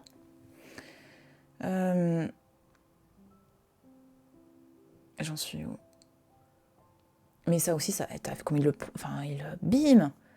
Il fout de musique, mais il ne sent rien. Ouais, il se bim. Hein. Tu vois, on devrait faire des recueils de punchline avec, tu sais, les meilleures blagues, les meilleurs pranks, les meilleurs trolls des romantiques. Tu sais, ça pourrait être un super compte Twitter, ça. T'as un compte Twitter comme ça qui est sur la répartie. Et il prend des exemples historiques de personnes qui auraient répondu d'une certaine manière. Voilà, ça me fait penser à ça. Je sais plus comment il s'appelle ce compte. Je le sais que je le suis, mais je ne sais plus. Mais Vernet manifesta beaucoup de bienveillance pour Berlioz tout au long de son séjour. En 1840, le compositeur lui dédie le 5 mai sa cantate napoléonienne que Louis-Philippe avait refusée. Et en 1856, Vernet le soutient dans son élection à l'Institut. Alors, je vais vous montrer un petit peu Horace Vernet ce qu'il a peint. Attends, oui, c'est un peu de Vernet. Sabine, oui. Quoi? Pardon. Ouais, je sais. Ah, on retrouve la moustache. Alors, est-ce qu'il a une tête de guitare? Je dirais que oui. Il y a surtout une glorieuse moustache et barbe. Alors, qu'est-ce qu'il a peint pour vous montrer un petit peu qu'il était célèbre?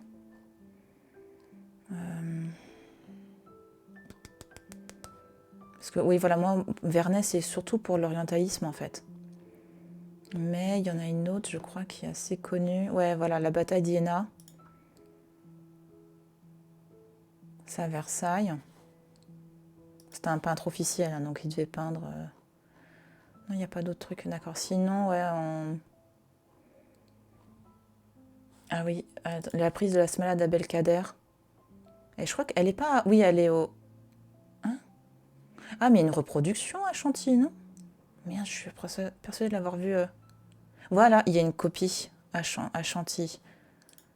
Voilà, donc c'est... Voilà, il a fait des choses historiques comme ça. Voilà.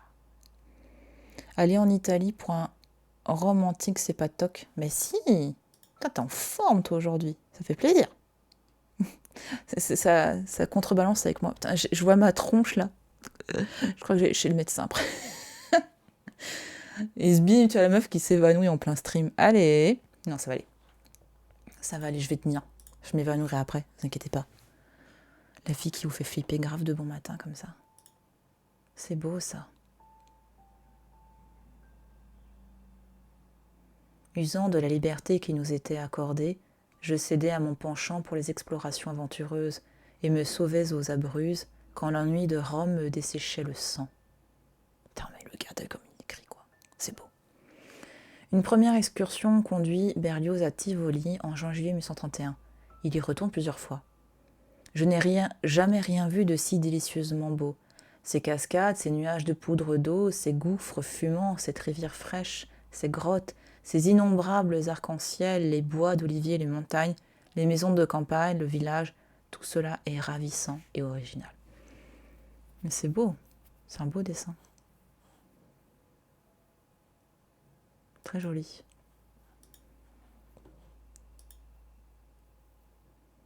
Berlioz et la Seine. Au XIXe siècle, un compositeur se doit d'écrire pour les grands théâtres lyriques. De l'opéra comique au grand opéra, Berlioz aborde le genre à plusieurs reprises, mais ses œuvres ne connaîtront pas le succès escompté. Oh là là. Ça, c'est vraiment... c'est vraiment fou de se dire que, tu vois, aujourd'hui, il y a des noms qui sont incontournables, tu les connais, tu les connaîtras toute ta vie. Et qu'en leur temps, c'était pas des gens connus. C'est fou, hein? Je trouve que c'est...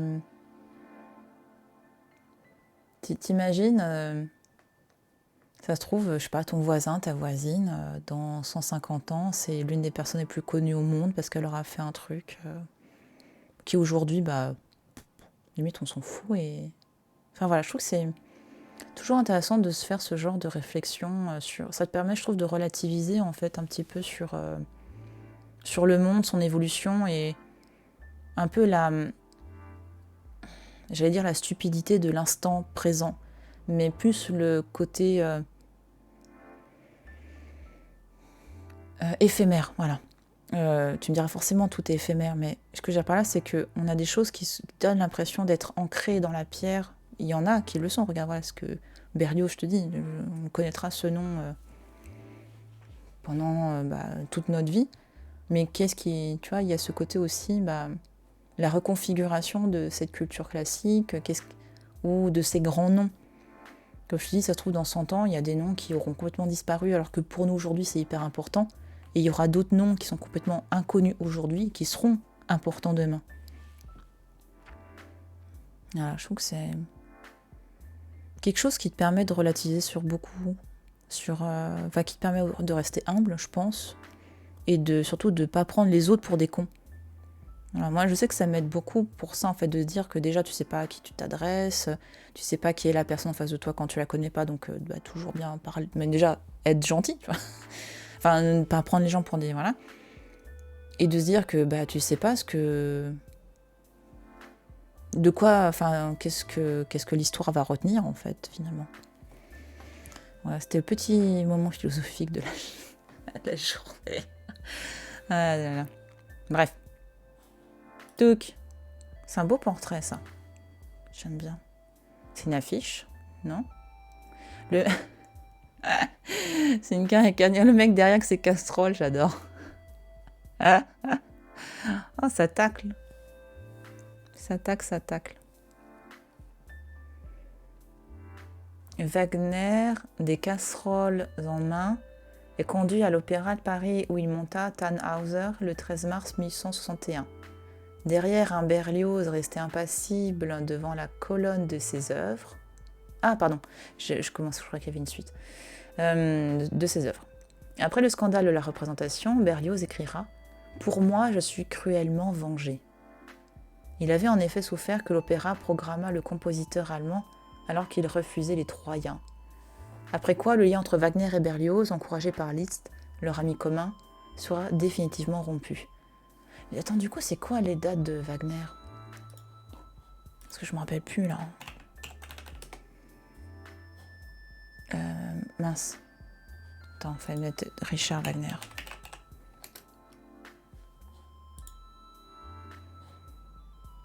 Ah, il est mort en 83. Je pensais qu'il était plus en décalage. Écoute, donc il a fait tout... Ah oui, il était complètement contemporain de Berlioz, ouais, d'accord. Oui, écoute, j'étais... Ok. Je pensais que qu'il était un petit peu en décalé plus tôt.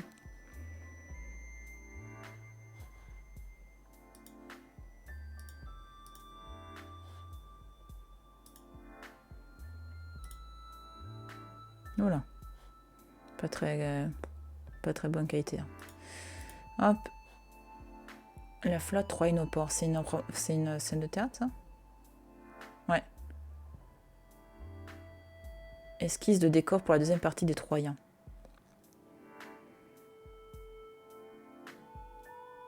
Ok. Je parle pas allemand, moi. Au secours. Au secours. Attends, je vais voir un truc vite fait. Voilà. Le début de l'acte 5 des Troyens porte les indications suivantes. Le bord de mer couvert de tentes troyennes, on voit les vaisseaux troyens dans le port. La flotte troyenne est arrêtée à Carthage et les soldats s'inquiètent. Le jeune matelot, Hylas, regrette le vallon sonore, la fraîche ramée et l'humble chaumière qu'il a quittée en s'embarquant avec Énée. De leur côté, les généraux, poussés par les injonctions des spectres des Troyens, « Italie, Italie !» et malgré le désespoir et les angoisses de Didon, préparent le départ de l'armée. « Préparez tout, il faut partir enfin. Nous avons trop longtemps bravé l'ordre céleste. Quittons sans plus tarder ce rivage funeste. Aussi, au tableau suivant, les Troyens sont partis, provoquant le désespoir de Didon. Carthaginois, courez, poursuivez les Troyens. Courbez-vous sur les rames, volez sur les eaux, lancez des flammes, brûlez leurs vaisseaux. Didon, c'est un mot qui me faisait toujours rire. Enfin, c'est un... J'imagine toujours, non mais Didon. Voilà. Voilà, c'est tout pour moi. Merci, au revoir. Non, dis donc, ça vous a jamais... Non, non, non mais dis donc.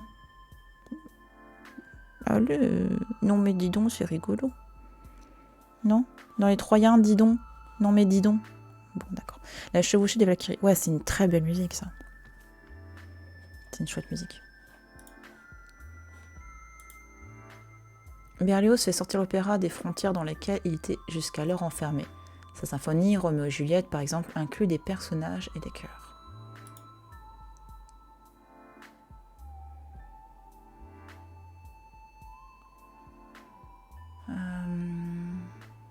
23, il a donné 23 concerts dans les salles du conservatoire, entre 1832 et 43.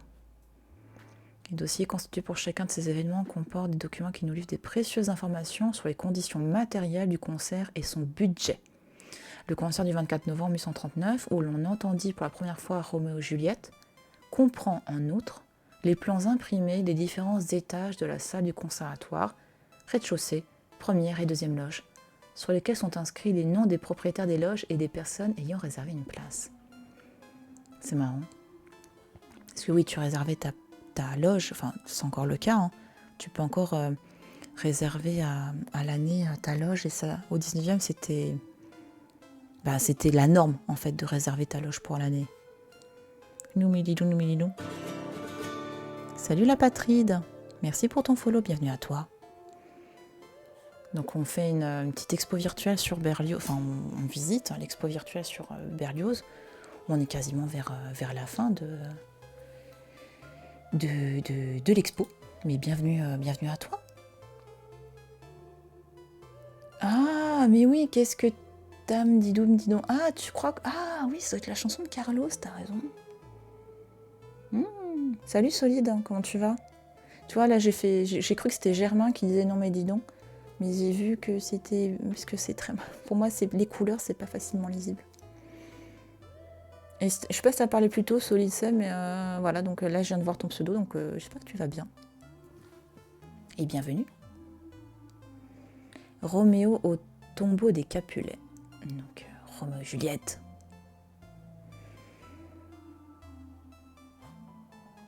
En 1839, la générosité de Paganini donne à Berlioz la liberté de se consacrer à la composition.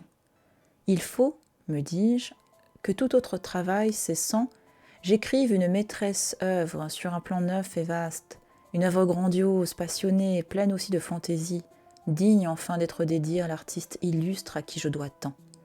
Je m'arrêtais à l'idée d'une symphonie avec chœur, solo de chant et récitatif choral, dont le drame de Shakespeare, Roméo et Juliette, serait le sujet sublime et toujours nouveau. Avec quelle vigueur je nageais sur cette grande mer de poésie, caressée par la folle brise de la fantaisie, sous les chauds rayons de ce soleil d'amour qu'alluma Shakespeare, et me croyant la force d'arriver à l'île merveilleuse où s'élève le temple de l'art pur. La troisième symphonie de Berlioz est aussi révolutionnaire dans la forme que dans l'écriture. Berlioz confie à l'orchestre les moments les plus chargés d'émotion, alors que les chœurs construisent l'action dans un élan dynamique qui explose dans le dernier mouvement, comparable à un final d'opéra. Ah, je pense qu'on dit finale, parce qu'en c'est comme ça.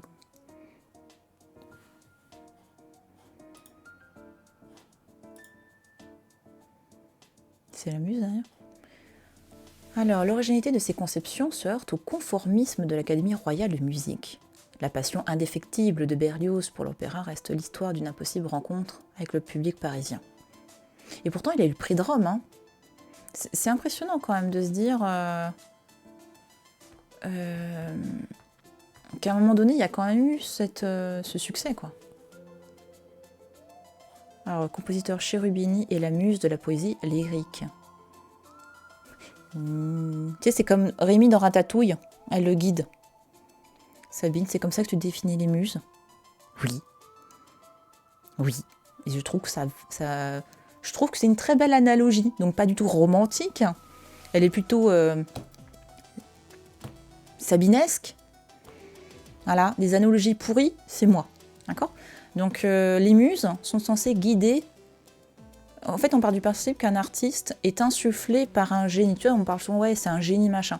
À l'origine, le génie, c'est plus cet être incroyable qui va habiter la personne. En gros, il va être guidé par quelque chose de divin. C'est pas lui, c'est le divin qui est en lui qui va s'exprimer, il va créer des choses incroyables. Et les muses, c'est un petit peu ça, en fait. Elles sont les filles d'Apollon et de Mnémosyne, qui est la mémoire. Et en fait, elles vont vraiment... Coucou Yanis, merci beaucoup pour ton follow. Salut, est-ce que toi aussi tu photocopies des feuilles blanches pour en avoir plus? Je comprends pas ta question. Je ne comprends pas ta question. Et du coup, ouais, c'est les muses vont vraiment être les guides des hommes sur Terre. Et donc chaque muse, pour chaque muse, on a la poésie, on a l'histoire, on a, voilà, en fonction des arts qui vont vraiment être... ouais.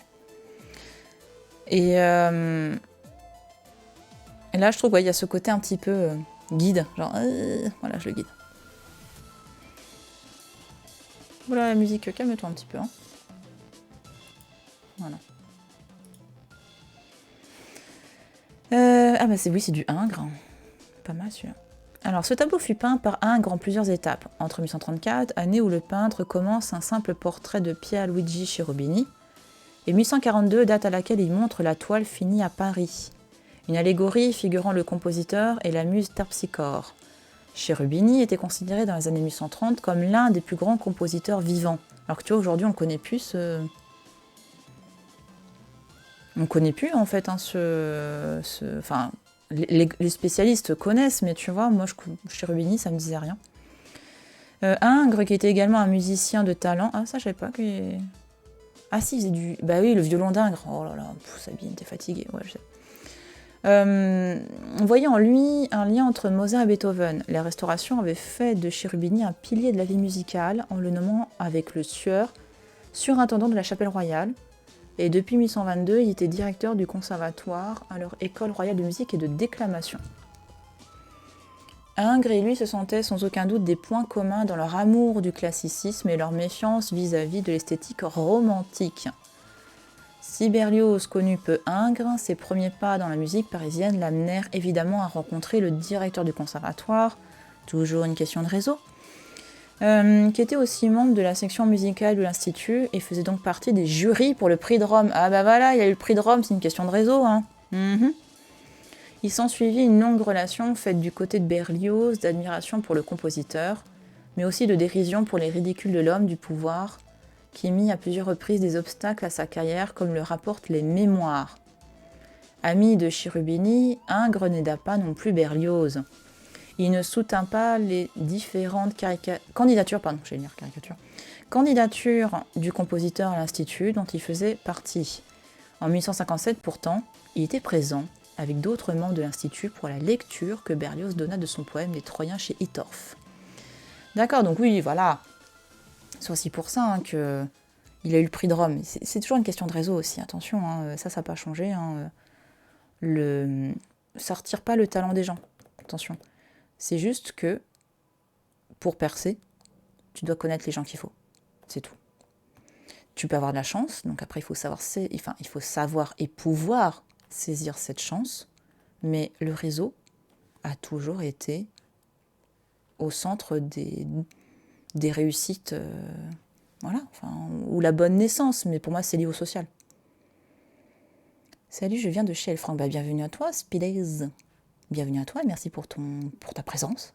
Merci à toi. On fait une petite expo virtuelle sur Berlioz. Bon, on est quasiment vers la fin là. Alors, cette caricature est trop drôle.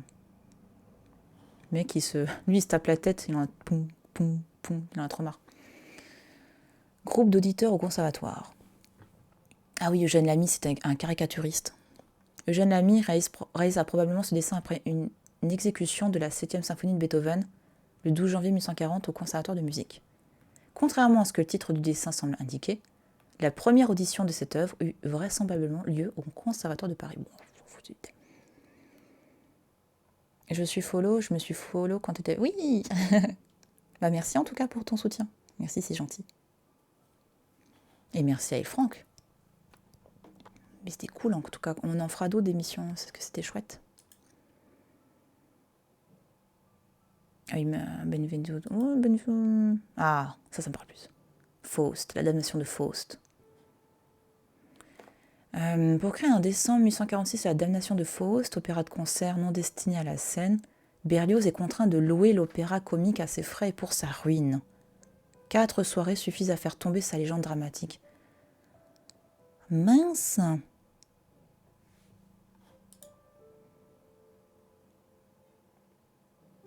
Eugène Delacroix.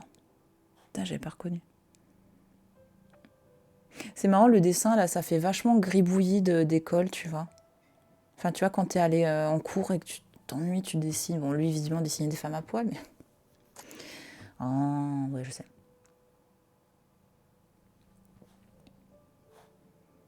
Faust et Méphistophélès, chez Goethe, gravissent les montagnes du Harz pendant la nuit du sabbat, dans une scène qui précède la vision de la nuit des Walpurgis, dans le songe de nuit du sabbat.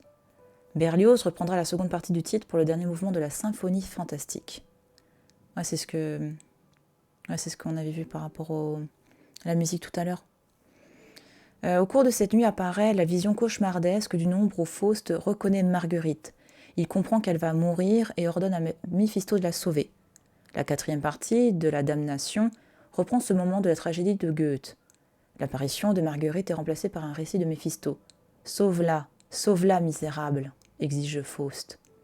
À quoi le diable répond ironiquement « Sur ces 2 noirs chevaux, prompts comme la pensée, montons et au galop. La justice est pressée. » Oui, alors que c'est lui qui a causé sa perte. C'est ça qui est un peu ironique.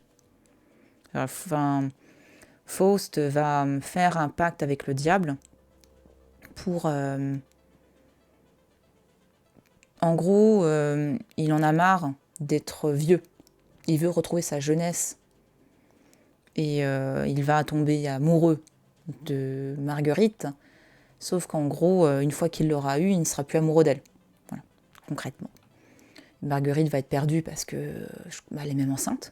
Elle tombe enceinte et en plus elle était fiancée. Donc une fille de bonne famille qui tombe enceinte, etc., qui n'est pas mariée, c'est la merde.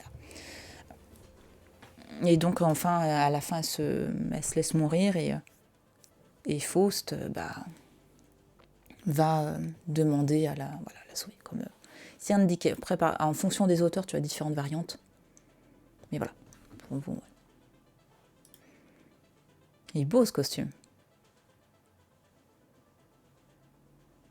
Très très beau.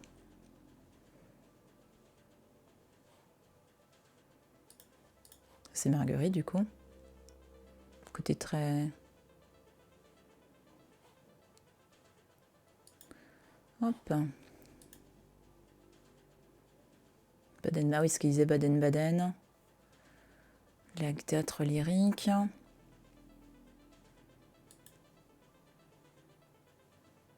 Le XXe siècle redécouvre ces œuvres lyriques qui suscitent une vision et des interprétations résolument modernes, notamment dans la mise en scène. Bah, tu m'étonnes. Il n'y avait pas du Berlioz dans Fantasia? Enfin non, je dois me planter. C'est beau ça, j'aime bien. Les dessins de décor. Enfin, tu sens bien le côté impressionnant de cette scène.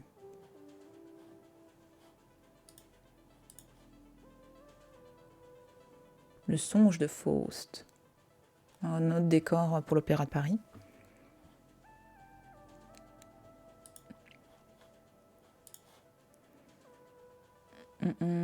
Polichinelle.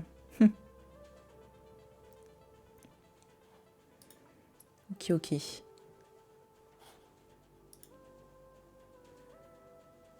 puis après, ouais, il montre d'autres mises en scène plus contemporaines.